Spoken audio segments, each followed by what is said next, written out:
How did your team's offseason go? I'm going to give you my grades. Leave your grades for your team down in the comment section. We're going to jump right into this thing. Make sure to subscribe if you haven't yet. Smash that like if you enjoy your time here. And we will begin in the American League East with the Baltimore Orioles, whose offseason was highlighted by the addition of Pete Alonso. Additionally, we saw the trades for Taylor Ward and Shane Baz.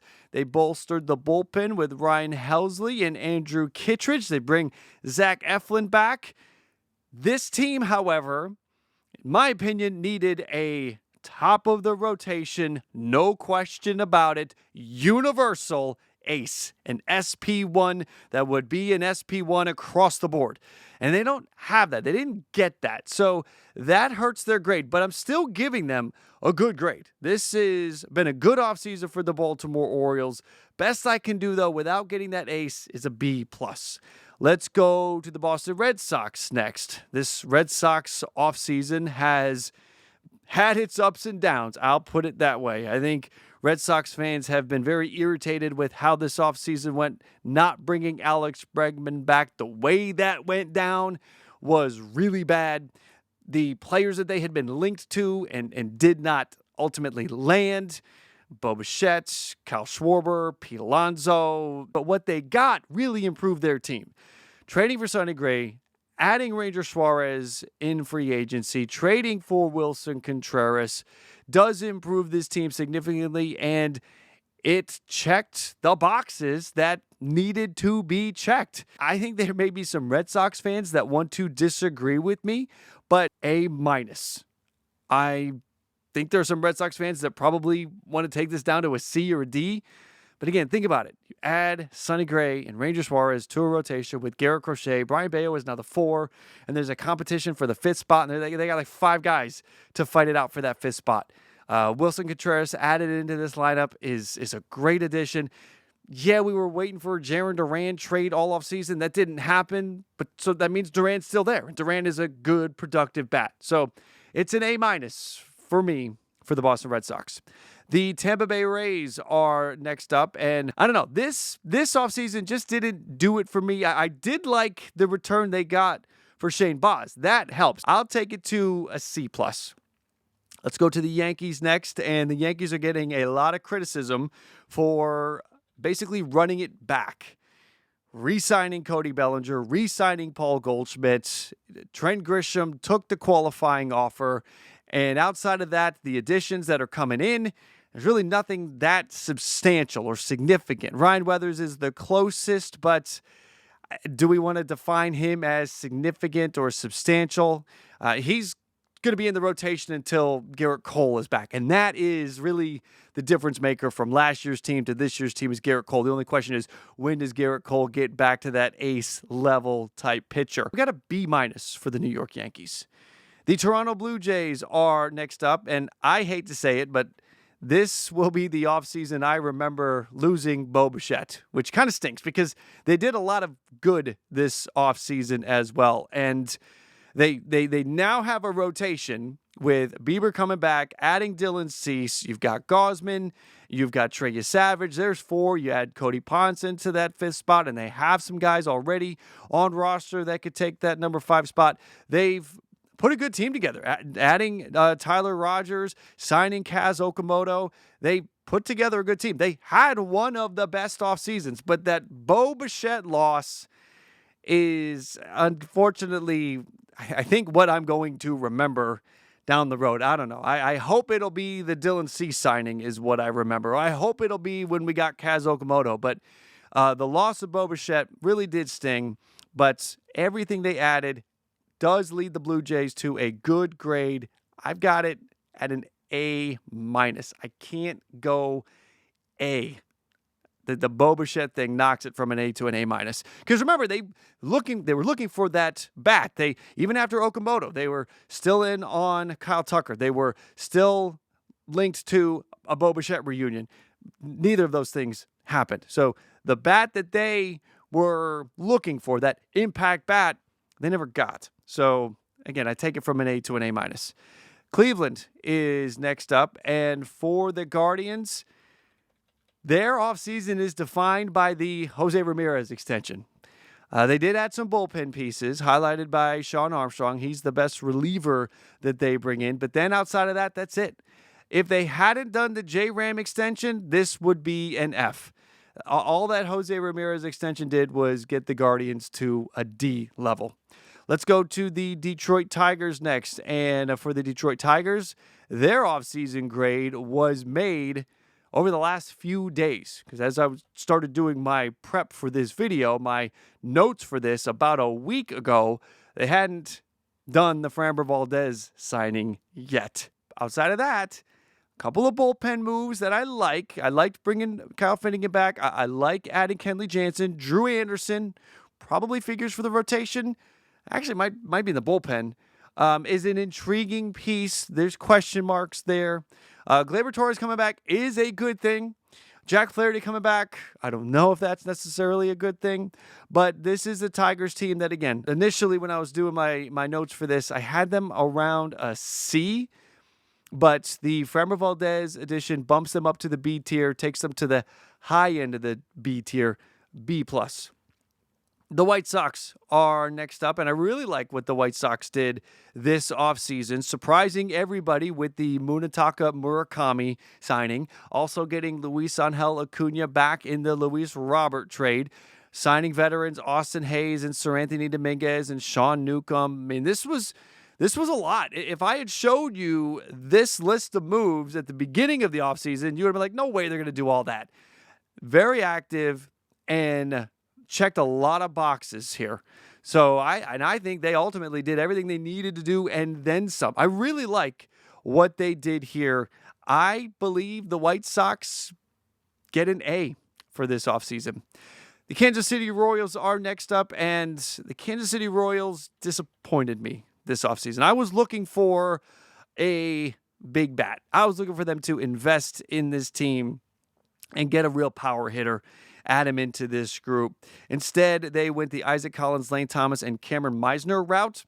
Maybe between the three of them, they hope they'll get the production, or one of them will either bounce back or take a step in their development and become the bat that I thought that they needed to get. So I don't have a good grade. I mean, I like those guys, and sure, there's a chance that, Isaac Collins is just a good hitter, or Lane Thomas gives you what we saw a couple years ago. But I'm not going to give a good grade for that. And then in Matt Strahm, I do like the bullpen additions with Strahm and Mears. So I'm not going to kill it, but I'm not going to praise it either. I've got a C- for the Royals. Minnesota Twins are next up. And for Minnesota, this grade is going to be dependent upon what they didn't do. And they did not trade Byron Buxton, Pablo Lopez, or Joe Ryan. And Byron Buxton was probably impossible because at the All-Star break, he was saying he's a Twin for life and he has the full no-trade clause. But Lopez and Ryan, one of them should have gone. This team is probably going to finish in last place in the American League Central with the team they have. And if you trade Joe Ryan, when you consider the packages that the Rays got for Boz and the Nats got for Gore, you could have gotten a haul for Joe Ryan. Even if you do the Rangers trade, I argue you could do better than what the Rangers or what the Nats got for that Rangers trade for Mackenzie Gore. Even if you do that trade, that would have been a great move. That would have been a great addition. All of those prospects, but they held on to them. They bring in some veterans: Rogers, Bell, Caratini, Wagaman.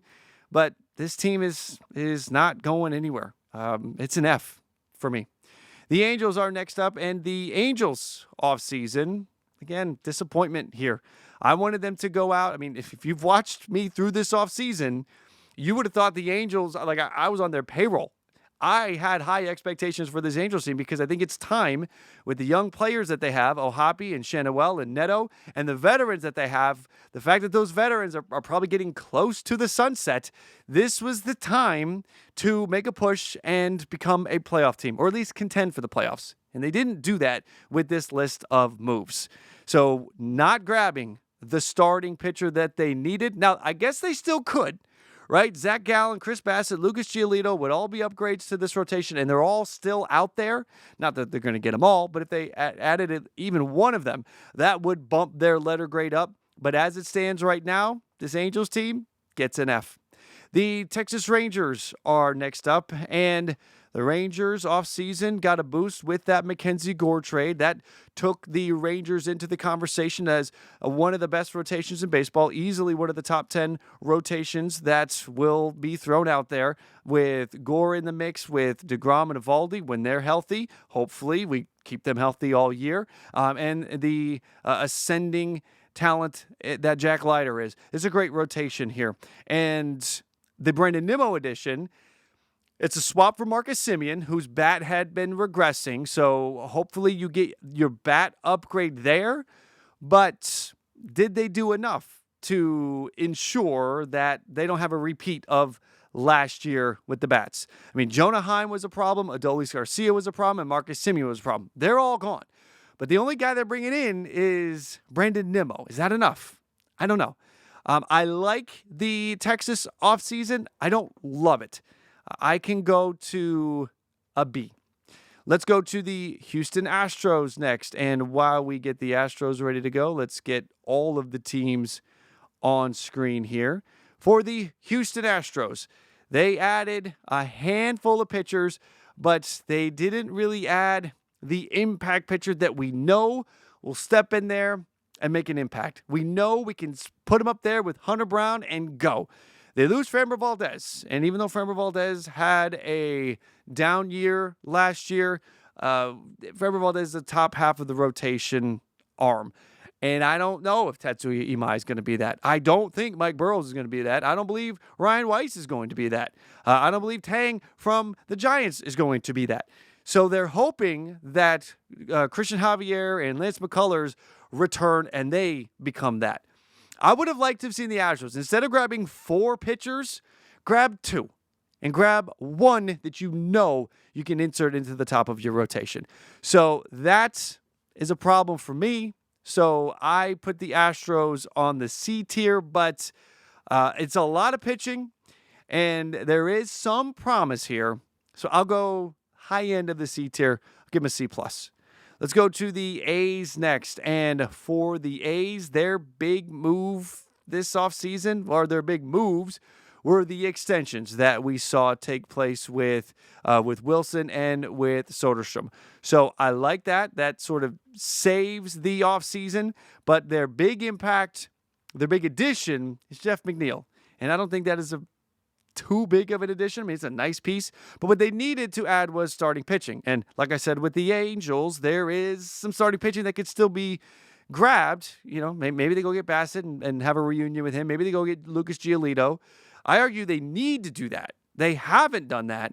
So it's going to be a poor grade, but if they added to this rotation, that would help them climb the ladder for me when it comes to grades. So for the A's, all I can do is a D. And the only reason it's not an F is because they did the 2 extensions. All right, next up, the Seattle Mariners. And the Mariners started out big with the Josh Naylor extension and went until just a couple days ago until they finally traded for Brendan Donovan. I started doing my prep before the Donovan trade. This was looking like a D for the Seattle Mariners. Ultimately, I'm going to settle on a B. I mean, I like the offseason, ultimately, with Naylor and Donovan on board, but there's still some holes in this lineup. I tell you what, here's what I'll do. I'm hemming and hawing. I need to move on. I do really like the Donovan addition. I will take it up to a B+, but that's the highest I'm going for the Mariners. Let's go to the National League, and let's go to the Atlanta Braves next. Their offseason saw a reunion with Raisel Iglesias and Ha-Seong Kim. They bring in Robert Suarez, Mike Yastrzemski, Mauricio Dubon, sort of the most notable additions. But a lot of this Atlanta situation or this offseason was addressing the shortstop issue and making sure the bullpen is still steady. And grabbing Robert Suarez was a big move. And Mike Yastrzemski to the Braves is one of my sort of under-the-radar, low-key favorite signings. So I will give the Atlanta Braves a B for their offseason. The New York Mets are next up, and for the New York Mets, it was about as tumultuous as it comes with the way it started. Alonso, Diaz, the Nimmo trade, Jeff McNeil, which everybody knew he was on the way out, but really Alonso, Diaz, and Nimmo, they were not fan favorite moves. They were ready to storm Citi Field with pitchforks and torches. But right after the Kyle Tucker signing with the Dodgers, the Mets all of a sudden got serious. Signing Bo Bichette, trading for Freddie Peralta. Prior to those two moves, they had signed Jorge Polanco, and I think that is another one of the underrated additions this offseason. He's a tremendous hitter. So ultimately, this Mets offseason, which looked like it was going to be an F, really turned around. It's one of the greatest offseason comebacks ever. It's an A for me for the New York Mets. Let's go to the Philadelphia Phillies next. For the Philadelphia Phillies, I don't know how excited Phillies fans are about this offseason. Look, we're at a point, and this is similar with the New York Yankees, where if they didn't re-sign their star, this offseason was going to be a disaster. The Yankees didn't bring Bellinger back. It was going to be a disaster. If the Phillies hadn't brought Schwarber back, it would be a disaster. Maybe they would have made other moves if they didn't have Schwarber, but we look at what this offseason ended up being. Schwarber and Realmuto re-signings, bullpen pieces, Keller and Bolin, and taking a flyer on Adolis Garcia. Is that what you were hoping for if you are a Philadelphia Phillies fan? I have a feeling the answer is no. And I'd argue that this team really should add another starting pitcher, that they need some depth there, and they need some high floor depth. Not just a guy, not Patrick Corbin. No, I think they need to go out and get like Lucas Giolito or Chris Bassett is the kind of depth that they need. They need to turn Taijuan Walker into the swingman. That's the kind of addition they need to get, I would argue, at this point. I'm the more I think about it, a little worried about the Phillies' rotation. Just with, don't know if Painter's ready, don't know what we're going to get from Nola. Wheeler might not be ready at the start of the season, and what version of him are you going to get, especially early on? So the Phillies, I think, have left a lot to be desired. For me, I give them a B-. The Schwarber re-signing was big. The Realmuto re-signing was big. Those bullpen additions, Brad Keller's a good reliever. So it's enough to get him to this B tier. It's going to be on the lower side of the B tier. But really, a couple more things need to be added. All right, next up are the Miami Marlins. And this offseason was all about the trades that they made with the Yankees and the Cubs, getting Owen Casey back for Edward Cabrera, sending Ryan Weathers out as well. I'm good with those returns. I think they capitalized on Edward Cabrera peak value, so that was a smart trade. The Ryan Weathers trade, the prospects they get back from the Yankees there, that's a good return as well. So this is more about grading the trades as well as did they put themselves in a position to take a step, because they were a competitive baseball team last year, and they also add Pete Fairbanks to the back of that bullpen. So I can give it a B, B or B plus. I'll go B for the Miami Marlins. If you guys think it should be B plus, comment down below. Let's go to the Washington Nationals next, and the Nats. The way I thought this offseason was going to go and how the offseason ended up going were two different things. I was hopeful that Washington would maybe add a piece or two to help build this young group, bring them along. But the Nats are going down the road where they are rebooting this thing mid-reboot. Now, they do make a great trade with the Texas Rangers, but they haven't gone all the way. Why is C.J. Abrams still on this team? Now, There still could be a CJ Abrams trade. And if that happens, then we could bump this grade up.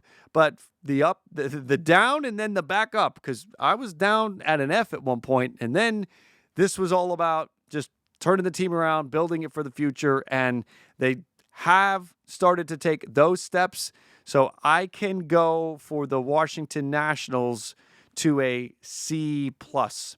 Let's go to the St. Louis Cardinals. The Cardinals finally did what I argue they should have done a year or two ago, and that is blow it up. Sonny Gray, Wilson Contreras, Brendan Donovan, Nolan Arenado, all gone. Miles Michaelis, finally at the end of that contract, he walked as well. So this is about what they get back in those trades, and I really like what they got back in those trades. They get two pitchers that they can insert right away, and you can start seeing what you got with Richard Fitz and Hunter Dobbins. They also got a reliever, Ryan Stanek, who, if he's good out of that bullpen, that's a trade asset in July. The prospects they got back, I like. The prospects they got for Gray, the prospects they got for Donovan. It was a good job. I give the Cardinals an A- for their offseason. Pittsburgh is next up, and for the Pittsburgh Pirates, they're close, man. They are close to they're one piece away from being, I believe, a wild card contender. And I hate to break it to you, Brett Beatty, Mark Vientos, those are rumors as of late. That's not the piece. The piece was Eugenio Suarez. And word is that they were in on Suarez at least at the same level that the Reds were, and that they would have gone more. Well, then they should have just gone more. And they need to understand that if Suarez has two offers on the table and they're similar, he's going to pick the team that has a chance to play in October. That's the Reds. Now that he's off the board, I need to see some activity. Call up Houston. Go get Isaac Paredes. Go find that bat somewhere else. This offseason, ultimately, though, I do like the Brandon Lau edition, the Ryan O'Hearn edition, the Mangum edition, grabbing Garcia for Oviedo from the Red Sox. That's a high ceiling addition there, too. Some bullpen pieces with Montgomery and Soto. We know the pitching is going to perform this year. So, ultimately, I'm going to go with a B+ for the Pirates. The Reds are next up, and for the Reds, this offseason was looking like a disappointment until the Gino Suarez signing. Other than that, it was some depth pieces in the field. It was some relievers, though Pierce Johnson is a nice pickup here. They also brought back their closer, so Pagan. So it's a good offseason. I can live at a B for the Cincinnati Reds. Let's go to the Chicago Cubs next. Very active this offseason for the Cubs. Signing Alex Bregman, trading for Edward Cabrera, also adding a ton of bullpen pieces. Milner, Maton, Harvey, bringing back Caleb Thielbar. Shota Imanaga took the qualifying offer, so he's still in the mix in that rotation. So it's a very good offseason. Just the Bregman addition. What this team needs, they need more postseason experience and therefore leadership, and they got that with Alec Bregman. They get a good young pitcher that is still developing and seems to be rising, trending up, and that is Edward Cabrera. I just want to keep him on that upward trend. This is another, where are we going to go here? Now, this is an A. This is a straight up A. This is a team that realizes it's time to go for it, and they acted on it. So it was a good job by the Chicago Cubs this offseason. The Milwaukee Brewers are next. The Milwaukee Brewers offseason is highlighted by the trade of Freddie Peralta, and included in that trade was Tobias Myers. So two pieces from that rotation are gone. They sent Isaac Collins to the Royals. Jose Quintana still sitting out there in free agency. Think about that. Brandon Sproat is in. That's one piece in for that rotation. We've got three pieces that are out. Freddie Peralta, Tobias Myers, and Jose Quintana. Why don't the Brewers go out there and scoop up one of the starters still available on the free agent market? I think they need to get on that. This Milwaukee offseason ultimately, I think, is a disappointment. I do like the return for Peralta with Sprout and Williams. I think that's a better job than that's a better trade than that Orioles trade for Corbin Burns. But ultimately, I think I'm at a C. It's bordering bad. Maybe this should be a C minus. I'm going to go C minus. I'm going to change that on the fly here. All right, next up, we have the Colorado Rockies. And the Rockies actually had a very active offseason, signing Michael Lorenzen, Willie Castro, Edward Julian, Jake McCarthy, Kyle McCann. A lot of veteran pieces here. And look, Willie Castro, I feel bad for Willie. He was really good with the Twins and then went to the Cubs, and it all fell apart. I think he could be a sneaky good addition for the Colorado Rockies. Michael Lorenzen is a good piece for that rotation. Julian looking for a bounce back there. This guy could hit. A couple of years ago, anyway, he could hit. I got to think that that's still there. And if he is able to find that, then the Rockies got a steal picking up Edward Julian. McCarthy's a nice piece. A lot of nice additions here. So this Rockies offseason is not bad. And some of these guys are going to have trade value in the offseason. So I'm kind of leaning towards, these are not big impact names, but again, a lot of this too is also where you are right now in your evolution and what you're trying to do. And also remember Paul DePodesta. Maybe that's the biggest piece of all. I'm going to go B minus for the Colorado Rockies. Again, the Rockies B minus is not the same as the Yankees B minus. I hope you can see that. All right, let's go to the Arizona Diamondbacks because there's obviously two different expectation levels. They had two different sets of needs, okay? Can we all agree on that? Do we understand that? I hope we do. The Arizona Diamondbacks are next up. Diamondbacks this offseason bring back Merrill Kelly, signed Michael Soroka, traded for Nolan Arenado. In the last couple of days, signed Carlos Santana, traded for Cade Stroud. Throughout the offseason, they also added more bullpen pieces, Taylor Clark and Jonathan Loaisiga. So very active. But Zach Gallen is departing, I think. Again, as of recording, he's still available, so he could be back. But this Arizona team, ultimately, I'm torn on what to think about the Diamondbacks, and that's really built on the fact that I don't know how much Carlos Santana has left. I don't know how much Nolan Arenado has left. I think Nolan's best value is in the clubhouse. Michael Soroka, I don't know. Merrill Kelly's good. Really, the only one I like is Merrill Kelly in terms of what I'm going to get on the field.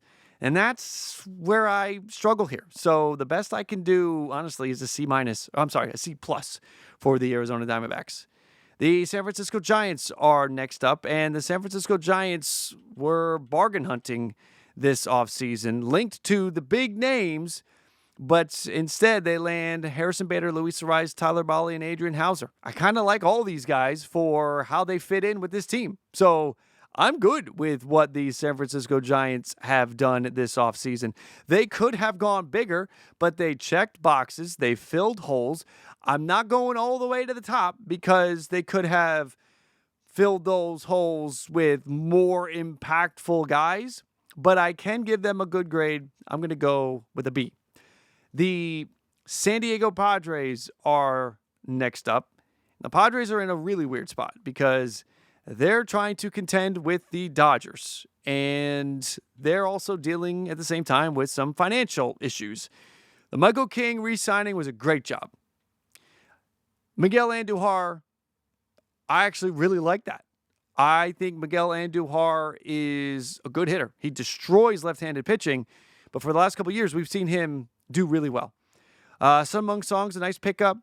A lot of other guys they're taking chances on. They were active, signing a lot of guys to minor league deals, so doing the best they can. But ultimately and unfortunately, I think where I'm going to put them is about as high as they could go. And that's to a C+. Dodgers are next up, and the Dodgers offseason included the signing of Edwin Diaz and Kyle Tucker, also bringing Miguel Rojas back. They had two areas of need, bullpen and the third outfielder in that group, because they needed to replace Michael Conforto, and the bullpen was a mess last year. So what did they do? They went out and got the best piece for both of those areas in Diaz and Tucker. So although it's not as active, it's not as many moves as some of these other teams, it doesn't have to be. It's the most impactful moves that they could make in the areas that they needed. So the Dodgers get an A right at the top, an A+ from me. Those are my grades for this offseason. You make sure to leave your grades for your team down below in the comment section. That is going to do it for me, everybody. Ballcap Nation, I salute you. Thank you for coming in and spending time with the channel. To my 100 Club, an extra salute to you guys. Thank you for making it to the end of another video. Make sure to smash that like on the way out, everybody. And remember, if it's low, let it go. If it's high, let it fly. I'll catch you next time.